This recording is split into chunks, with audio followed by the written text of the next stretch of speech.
Welcome everybody to another edition of August Air Reviews. For those of y'all that are new to my channel, August Air was a series of airline reviews that I did back in August of 2015, but we have since went through a lot of things since then, so I never had time to do 2016's.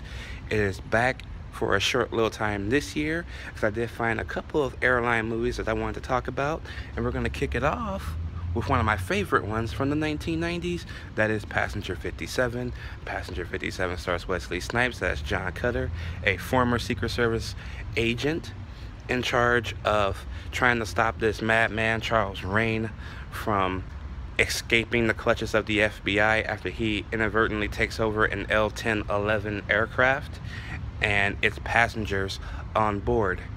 Now, I know what you're trying to say. Now, why would they put a psychopathic killer on a passenger airline with regular people? That same question can be said for the later 1997 movie Turbulence that starred Ray Liotta and Lauren Holly, also about a psychopathic killer on a 747 passenger-filled 747 during the Christmas holiday. So yeah, Wesley Snipes has to go and get these people no matter what the cost, and it is also notable for its most quotable line, "Always bet on black."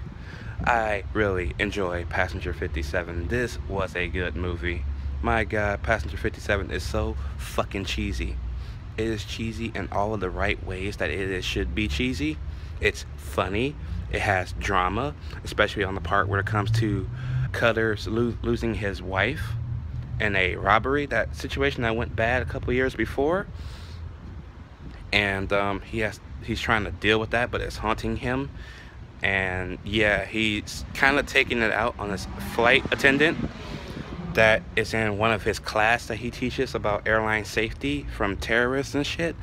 So yeah, this movie has a lot of good jazz music as well. I actually downloaded the soundtrack to Passenger 57, including the song where he's driving on the highway with his red Corvette, I believe.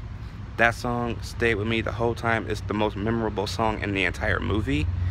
But yeah, I had to have the soundtrack. The songs are only like 2.5 minutes long, but it's still worth having. And the action is awesome. I mean, it is practical effects pretty much. I'm not sure if they used a real airline or not during most of these practical effects. I'm pretty sure they did. It was the 90s. CGI wasn't very helpful back in the 90s, only with Terminator 2. But that's because somebody actually took their time with that. But for the most part, I'm pretty sure it was a real airplane composed with probably some miniatures, maybe. Don't quote me on that. But the action is nice, and this is like the only Tom Sizemore movie from the 90s that was not a war movie, but he was still in.